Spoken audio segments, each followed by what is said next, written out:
Ini teman-teman bisa melihat secara unknown, ini adalah eh, salah satu contoh dari pengukuran powder X-ray diffraction.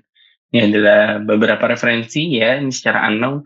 Jadi sebenarnya material A atau material B itu material siapa sih? Itu. Nah, ini kita bisa merefer dari si MgO, Al2O, dan MgAl2O4. Jadi ternyata ini adalah mix konten dari beberapa material, teman-teman. Bisa melihat di sini, oh ternyata ada peak dari MgO dan Al2O3. Jadi karena ada paduan dari keduanya, dikira sampel yang muncul, ini A dan B, hampir mirip sebetulnya sampelnya, lalu cuma terkait konten-kontennya yang terisi, seperti itu. Nah, ada beberapa crystalline size, tadi sudah saya bilang, ketika ukuran partikel, itu sangat mempengaruhi. Nah, kalau material yang memiliki defect, especially dari point defect, itu pasti akan memiliki efek samping yang berbeda. Salah satunya adalah crystalline size. Teman-teman bisa melihat nih, ternyata maksud partikel dengan ukurannya 1 mikrometer, ada 100 nanometer, ada 10 nanometer, ada 5 nanometer, memiliki karakter peak yang berbeda-beda di intensity-nya. Seperti itu. Ini adalah salah satu metode research analysis di mana kita mencoba memfitting apakah partikel yang kita ukur, uh, material yang kita ukur secara praktikal, secara kita mereaksikan sebuah material, salah satu contohnya adalah nanomaterial, lalu kita hubungkan atau kita proof analysis dengan menggunakan si Discrete refinement, dengan menggunakan standar data yang tadi. Salah satu contohnya ada ICDD, ada GVGS, GVSPDS, lalu juga ada COD sebetulnya, ada data CODD, dan masih banyak lagi sebetulnya. Nah, ini adalah salah satu cara untuk menganalisis apakah crystal structure yang kita temukan itu apakah benar dengan material sesuai standarnya. Juga salah satu metode dari Low, di mana white X-ray beam is meant to fall on the crystal. Jadi setelah white X-ray beamnya fall to crystal, jadi akhirnya mereka memiliki reflections. Jadi kebalikannya. Jadi kita bisa melihat tuh kristalinnya seperti apa. Ini juga sama, ini adalah sistem dari single crystal X-ray diffraction.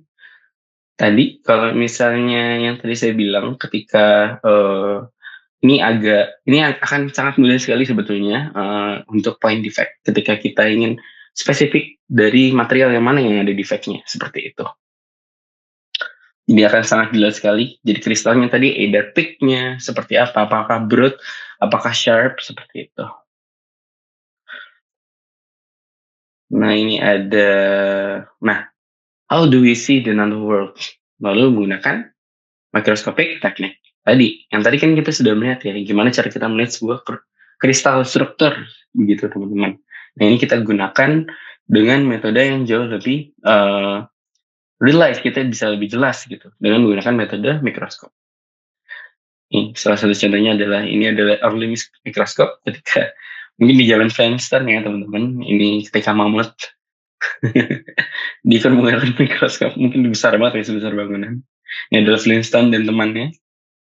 Nah, ini adalah comparison dari mikroskopis. Nah, di sini teman-teman bisa melihat nih, ternyata dari sistem dari mikroskopis ini ada banyak, ada TM, SEM, ada OM, ada SPM.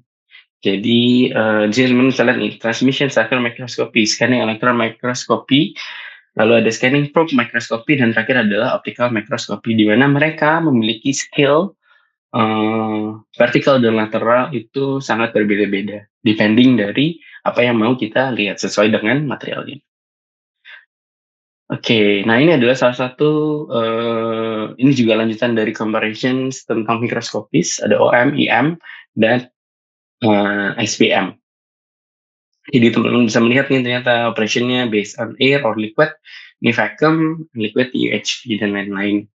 Jadi di sini semakin sangat mudah sekali untuk kita ketika kita ingin melihat morfologi dari sebuah material, apalagi morfologi tersebut itu memiliki point defect yang ada ya, seperti itu. Ini for example dari SEM, ini sepertinya ini jam ya teman-teman, yang adalah depth of field, risk of magnification, dengan ukuran yang berbeda-beda. Nah, SEM itu memiliki ukuran mungkin paling sorry, paling paling dalam itu mungkin sekitar 20 nanometer kali ya, paling dalam.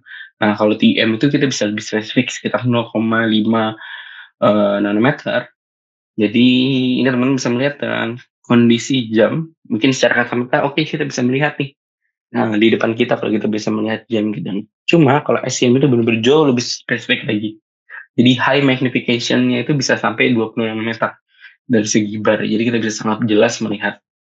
Teman-teman bisa melihat nih, ini adalah low magnification, semakin dalam, semakin jauh, semakin zoom in, dan kita bisa melihat sekali dari di sisi rodanya. Ini posisinya ada di sini teman-teman ternyata yang kita targetin.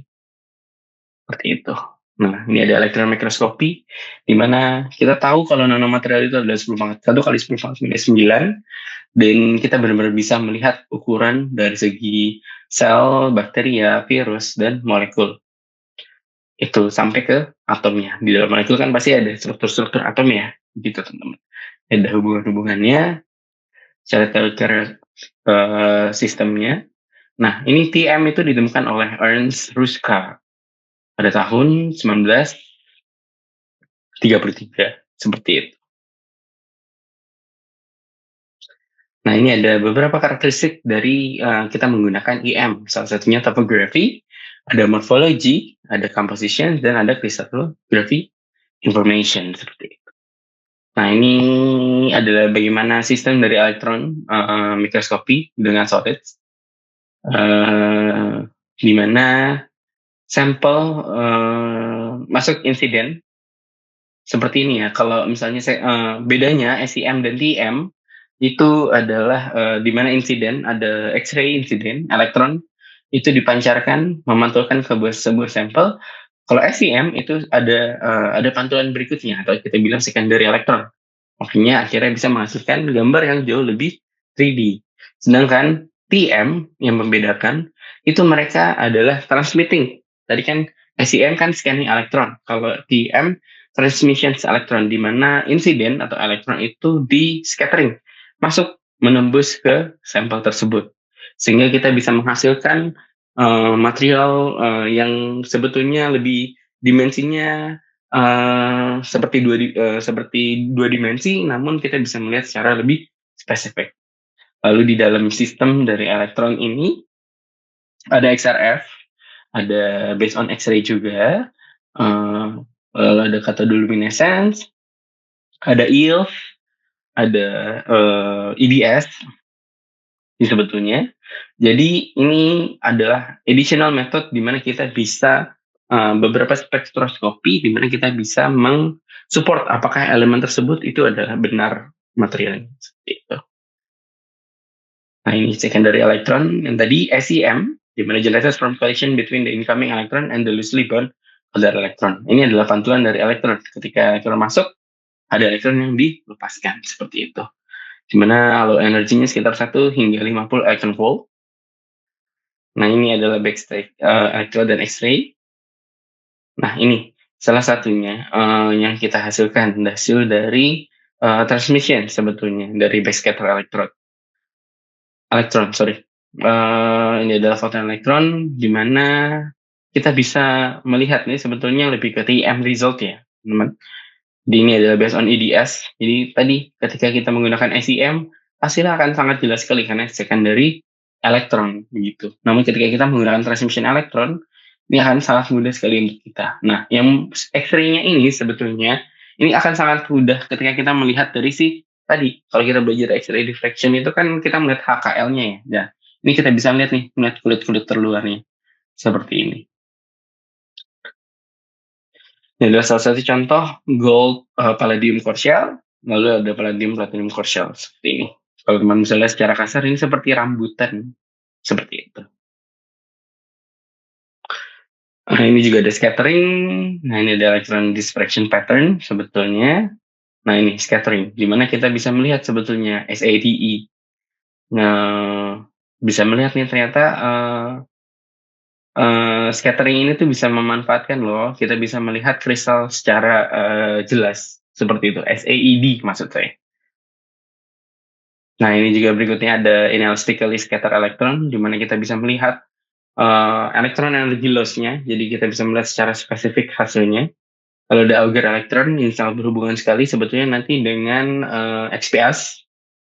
Nah, ini ada cathode illumination, di mana true color cathode luminescence image itu adalah fluoride warna blue violet yang ini. Shown associated with the calcite, atau yellow orange. Nah ini, menurut saya. Ini adalah salah satu contoh dari elektron mikroskopi. Jadi ada ESEM, ada field emissions SEM. Nah, sistem SEM sebetulnya di dalam seperti ini.